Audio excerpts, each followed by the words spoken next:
Salut, la pragmatisme. Qu'est-ce que tu penses de l'écologie? Est-ce que tu penses que l'écologie est punitive? Ou est-ce que tu penses que l'écologie devrait taper plus fort parce qu'elle est là pour défendre ta santé? Vous savez, c'est un petit peu ce paradoxe dans lequel s'engouffrent tous ces militants et ces politiques pour te dire, mais attends, mais quoi? Mais tu es contre l'écologie? Mais enfin, mais tu es un monstre, tu veux détruire la planète, c'est ça? Mais dis-le! Ah, dis-le enfin! T'es pas écologiste, donc tu veux détruire la planète? Non? Bon, bah voilà, bah, tu prends ta taxe carbone et tu fermes ta gueule. Et on va avoir un article qui t'explique un peu que ça va dans ce sens-là, quoi. L'écologie n'est pas punitive, elle défend ta santé, bien entendu. Elle est là pour défendre ta santé. Alors, théoriquement, c'est ce qu'elle devrait faire.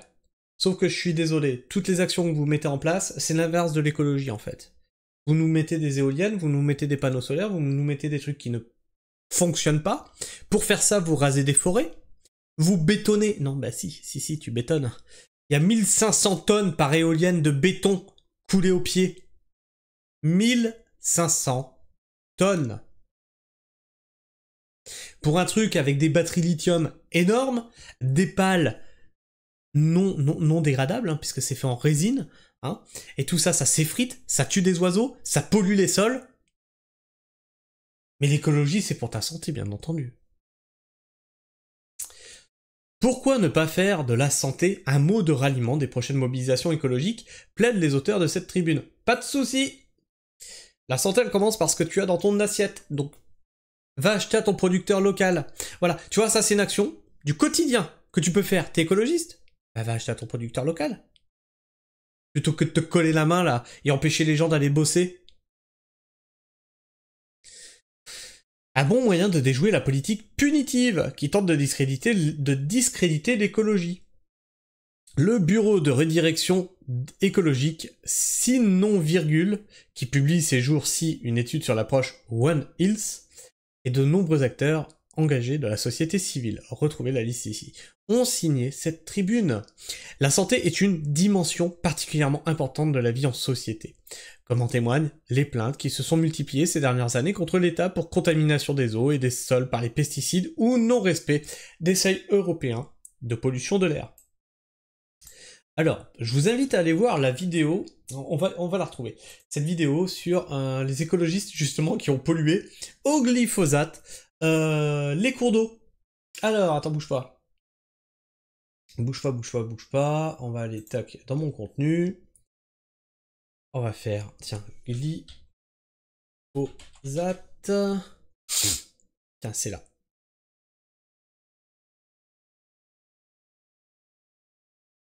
Tu vas voir cette vidéo là.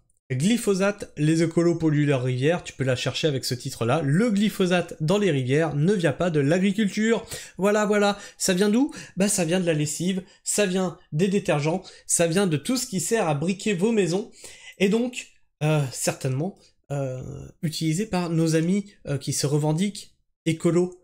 C'est marrant parce que là, ils ont bien voulu qu'on taxe les agriculteurs, qu'on les sanctionne, que l'écologie soit punitive contre ces agriculteurs qui seraient pollueurs, alors que le glyphosate venait de chez eux. Non, c'est rigolo, non mais c'est drôle, c'est amusant. Non mais faut en parler aussi, faut en parler. Alors, face à une dévalorisation de l'écologie par les discours conservateurs, elle serait nécessairement punitive, racquetterait les automobilistes, pénaliserait les agriculteurs, etc. Non, elle fait pas ça. Source. Montre-moi qu'elle ne fait pas ça au quotidien. Taxe carbone.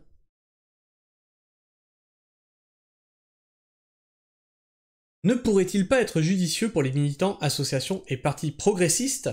Qu'est-ce que ça vient foutre là, ça? Non, mais vraiment, qu'est-ce que ça vient... Ça vient foutre là. Hein, comme l'agriculture, hein, j'ai fait une vidéo là-dessus, l'agriculture est raciste, on te fout du wokisme là-dedans. Qu'est-ce que ça vient foutre dans le sujet?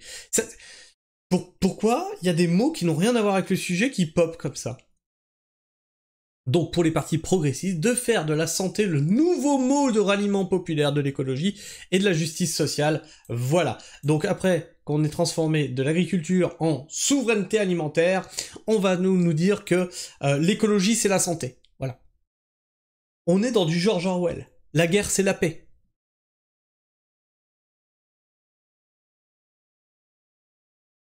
Soutenu par les grandes organisations internationales, notamment l'Organisation mondiale de la santé, l'OMS, et ils sont toujours dans les bons coups, ceux-là. Hein.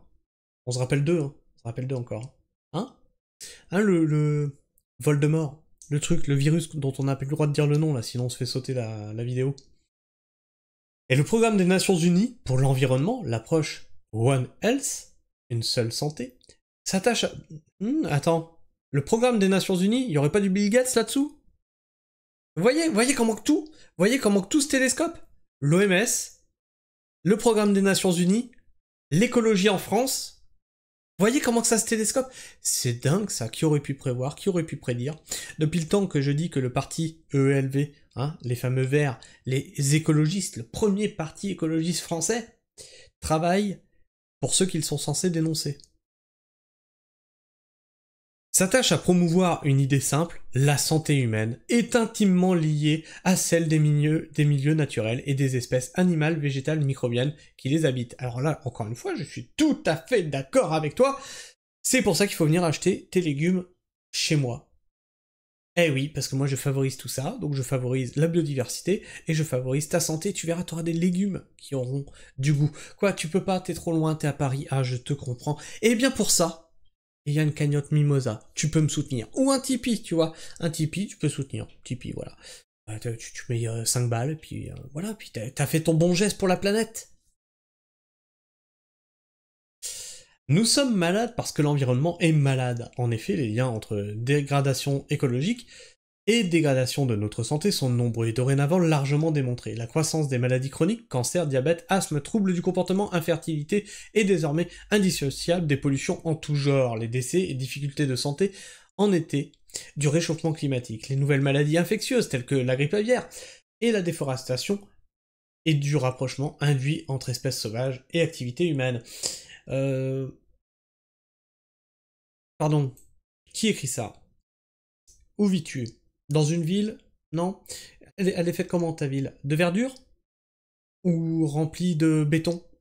C'est toujours intéressant de savoir que ceux qui écrivent ça ne sont jamais à la campagne. Non mais c'est rigolo, tu dépends de toute une logistique pour te nourrir. Ferme-la. Ferme-la. Demain, les transports livrent plus ta ville, il reste 2 jours pour que tu bouffes. Courage. En d'autres termes, nous sommes malades parce que l'environnement est malade.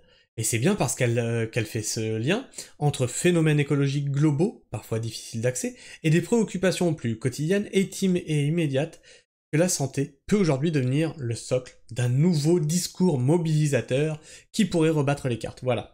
Donc on va vous la faire à l'envers. Maintenant, si tu n'es pas écologiste, c'est que tu as envie que les gens y meurent. Oui. Oui, mais c'est ça va être le nouveau discours maintenant. C'est tu n'es pas écologiste.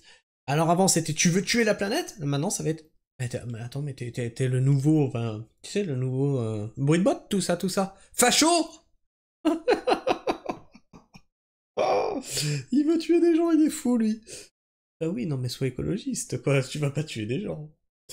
Et voilà, tu vois, regarde. Regarde cette photo comme elle est belle, ça parle d'elle-même.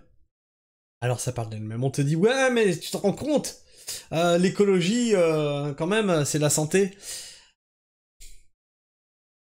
Devant des mètres cubes et des mètres cubes de béton et de vitres. Qu'est-ce que tu veux que je te dise? Qu'est-ce que tu veux que je te dise? Le combat contre l'élevage intensif... Ah bah voilà, non mais c'est les agriculteurs encore les pollueurs. Regarde d'où ils parlent. Regarde ces gens, d'où est-ce qu'ils parlent? C'est du bitume, du béton, du verre, à perte de vue. Ils te disent que le problème c'est les agriculteurs. Non mais moi ça me... Vous me faites rire. Le combat contre l'élevage intensif et pour le bien-être animal pourrait devenir celui de la réduction des risques de zoonose et de l'amélioration des conditions de travail des éleveurs. En plus de dénoncer la destruction des milieux naturels, les collectifs luttant contre l'artificialisation des sols pourrait alerter sur les conséquences de pollution de l'air occasionnées par les usines à bitume nécessaires à la construction d'infrastructures comme l'A69. Ah, c'est bien de dénoncer ça sur une zone bitumée. Non, c'est rigolo. Non, mais c'est drôle. C'est ironique, en fait. Vous êtes ironique, en fait. Regarde la paille dans l'œil de ton voisin, mais ne regarde pas la poutre que tu as dans le tien, quoi. Non, mais c'est drôle. C'est drôle. Et c'est intéressant de voir que ça sort au moment où la révolte agricole recommence. Hein? C'est intéressant. Vous voyez pourquoi j'en ai pas parlé depuis juin? Parce que tous ces militants, ces activistes là, anti-agriculteurs, je savais qu'il y avait des actions qui se faisaient depuis juin. J'en ai pas parlé pour pas donner des billes à ce camp-là. Plus largement, la mobilisation contre le réchauffement climatique pourrait accentuer la dénonciation de ses effets sur la santé physique. Alors, on va être très clair. Sur cette chaîne, je me bats. Je fais que de me battre contre les climato-sceptiques que vous avez vous-même créés. Comment?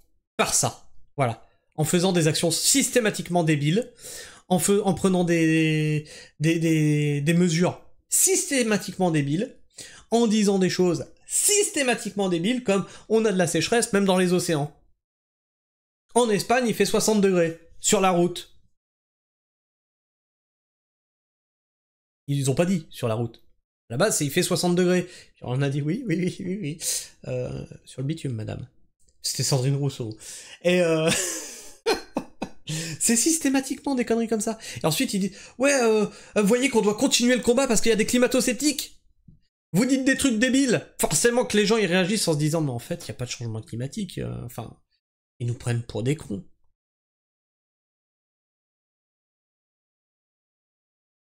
Donc la dénonciation de ses effets sur la santé physique, sociale et mentale. Alors voilà. Est-ce qu'on peut rentrer du coup les politiques là-dedans? Est-ce que le combat écologique c'est de dégager les politiques? Non, parce que niveau effet sur la santé physique, sociale et mentale du peuple, je pense que quelque part, tu vois, il y a un petit quelque chose. Est-ce qu'il ne serait pas écologique de dégager toute cette merde? Non? Je sais pas, je pose la question. À l'instar de la plainte récemment portée contre Total pour homicide involontaire et mise en danger de la vie d'autrui, qui a trouvé un large écho dans la société civile. Une santé plus politisée et préventive. Voilà, tout ce qu'il faut pas faire. Alors moi, j'arrête pas de vous dire sur cette chaîne qu'il faudrait voter une loi pour empêcher les politiques de parler d'écologie, justement. Parce que systématiquement, quand ils s'en servent, c'est pour faire n'importe quoi. Et c'est pour aller justement contre la véritable écologie. Et là, on te dit, il faut que ce soit plus politisé, en fait. Oui. Oui, il faut qu'il y ait plus de Sandrine Rousseau, il faut qu'il y ait plus de Marine Tourdelier qui prend des avions pour aller voir un arbre en Guyane, bien sûr. Il faut plus de ça. Ce faisant, cette association d'enjeux pourrait avoir aussi comme bénéfice de politiser la santé. Ah, après avoir politisé l'écologie, ils vont politiser la santé. Oh mon Dieu. Oh mon Dieu, foutez-nous la paix. Foutez-nous la paix. En s'éloignant d'une conception individualisante. Bon, il y a Bill Gates derrière. Vous vous rappelez, Bill Gates, il voulait forcer les gens à se vacciner, quitte à faire des petits robots.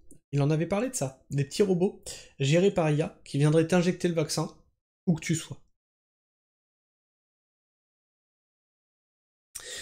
En s'éloignant d'une conception individualisante qui stigmatise les comportements individuels et en reconnaissant, au contraire, l'influence de facteurs plus larges appelés déterminants de santé.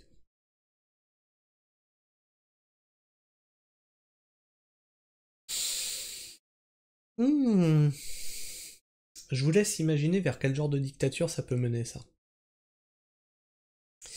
Souvent définie exclusivement comme l'absence de maladie, la santé pourrait ainsi s'enrichir d'une plus forte dimension collective et préventive. Des campagnes de sensibilisation pourraient par exemple faire connaître davantage l'impact sanitaire de ce qui nous entoure, la qualité des milieux naturels au sein desquels nous vivons, mais aussi l'alimentation, l'habitat, l'urbanisme, et ainsi mener à la remise en question de certains choix de société au nom de la santé. Dans cette reconfiguration du discours écologique, reconfigurez rien, vous avez déjà fait de la merde avec l'écologie. Arrêtez-vous à ça. Arrêtez, vous avez un sujet, vous le maîtrisez pas, vous parlez d'un endroit qui est tout sauf écologique, arrêtez-vous à ça. S'il vous plaît, allez pas plus loin. Vous avez fait assez de dégâts comme ça. Par pitié. Il s'agit de ne pas oublier que certains publics sont plus frappés que d'autres par des problèmes de santé liés à l'environnement. Soit parce qu'ils y sont plus exposés, soit parce qu'ils ont moins les moyens, d'y faire face. Ces inégalités sont liées à la classe sociale, avec des personnes plus ou moins capables d'équiper ou rénover leur logement au lieu de vie, plus ou moins proche d'autoroutes, d'usines et de sites pollués, à la profession plus ou moins pénible, ou encore du genre, les femmes ayant plus de risques de manipuler des produits toxiques au cours de leur vie. Quoi? Et comment ça? D'où ça sort, ça? Mais t'as une étude là-dessus, c'est... What? Pourquoi une femme aurait plus de risques de manipuler des produits toxiques? Ça sort de son chapeau, ça? Autant je peux comprendre que quand t'as pas les moyens, tu peux pas rénover ton logement, ok. Ton lieu de vie, plus ou moins proche des autoroutes, d'usines ou de sites pollués, je veux bien, parce que la plupart des gens sont ouvriers, donc sont proches des usines, à la rigueur, ou doivent se déplacer, donc proches des autoroutes, je veux l'entendre. La profession, plus ou moins pénible, ok, bah oui, elle est pénible ou pas, ça dépend. Mais là, l'argument sur les femmes, les produits toxiques. T'aurais pu me parler que les charges lourdes les abîment plus quand elles font un boulot avec des charges lourdes, que ça les abîme plus que des mecs. Les produits toxiques, mais... Bon, après tout, nous avait déjà balancé le progressiste au début du truc. Hein. Allez, ne cherche pas à comprendre. Là, normalement, tu devrais avoir... Tu vois, comme ici, là. Tu devrais avoir un lien, là. À titre d'exemple, en France, et d'après l'INSEE, la différence d'espérance de vie entre les 5% des hommes les plus pauvres et celle des 5% les plus riches s'élevait à 13 ans en 2018. Oui, mais quel rapport, du coup, entre les femmes? Est-ce qu'on peut faire le même ratio, du coup? Les femmes, elles vivent combien de temps plus longtemps que les hommes? Ouais, parce qu'elles vivent plus longtemps que les hommes, hein. On peut faire ce ratio? Ainsi, et alors que les dernières élections ont fait peu de cas de la question écologique, communiquer davantage sur le lien entre la mauvaise santé des humains et la dégradation accélérée des milieux naturels pourrait favoriser une prise de conscience élargie et forcer les décideurs politiques à agir. En avril 2024, la Cour européenne des droits de l'homme a ainsi jugé que la Suisse avait violé, j'ai pas le droit de dire le mot en anglais, en entier, parce que sinon YouTube va démonétiser la vidéo. Oui, on a retrouvé la monétisation, au fait. Avait violé le droit à la vie. De 2500 plaignantes, en ne luttant pas assez contre le réchauffement climatique, plus tôt dans l'année, le combat... Attends, je vais enlever mes lunettes, là, parce que j'ai... Je commence à avoir une fatigue des yeux, là. Plus tôt dans l'année, le combat mené contre l'interdiction des PFAS, on l'a traité sur la chaîne, ça, substance et polyfluor... ça va être encore le mot que j'ai du mal à dire. Polyfluoroalkylés, aussi appelés polluants éternels, avait aussi forcé le Parlement à légiférer pour limiter leur diffusion. En somme, et en la brandissant comme un commun devant être préservé à l'aide d'actions préventives sur les milieux naturels. Notre santé peut devenir le nouvel étendard pour exiger de rediriger nos économies. On n'en a plus, c'est bon, laisse tomber. On n'en a plus, le quoi qu'il en coûte a tout tué. Il y a plus d'économie. C'est bon, c'est stop. De renoncer à des projets écocidaires ou de réaménager nos territoires. Ensemble, militants, associations et organisations engagées, nous avons la responsabilité de porter cette convergence des enjeux de santé et d'écologie. Alors je suis militant écologiste, tu vois. Comment ça se fait que je ne partage pas vos idées? Expliquez-moi. Ah bah je suis facho. Bah oui, de toute façon je suis le réac de la permaculture. Qu'est-ce que tu vas faire? Qu'est-ce que tu vas faire? C'est sans doute au prix de ce renouveau qu'ils pourront trouver la place centrale qu'ils méritent. Et vous avez toute la liste des signataires. Ah bah il y en a un paquet, dis donc. Et vous, la pragmatisme, qu'est-ce que vous pensez de tout ça? Est-ce qu'on doit laisser maintenant l'écologie dire qu'elle gérer notre santé? Vas-y, les militants écologistes, est-ce que tu crois qu'ils ont le droit de s'emparer du sujet de la santé? Sachant que mon premier hôpital est à 45 minutes, on en parle de ça? C'est écologique ou c'est pas écologique? Qu'est-ce qui se passe? Qu'est-ce qu'on va faire? Tu me construis un hôpital à côté de la maison? Comment on fait? Dis-moi. On est sur un désert médical. Rendez-vous au dentiste, 7 mois. Vas-y, dis-moi ce que tu fais. Non mais c'est factuel, ça c'est de la santé, tu vois. C'est de la santé du quotidien, ça. Enfin bref. Partage-moi ton avis et ton opinion dans l'espace commentaire, puis comme d'habitude, tu connais la musique, tu partages la pragmatisme autour de toi, tu partages nos valeurs d'écologie, d'environnement, d'agriculture, hein, c'est les sujets qui sont traités sur la chaîne, tu partages la chaîne, tu partages cette vidéo, tu la fais connaître cette vidéo, et puis tout le reste, hein, tu cloches, tu likes, tu partages, tu commentes, tu t'abonnes si ce n'est déjà fait, tu vérifies que t'es toujours abonné, puis moi je vous fais la bise, prenez soin du sol, restez en bonne santé, et restez pragmatique. Ciao.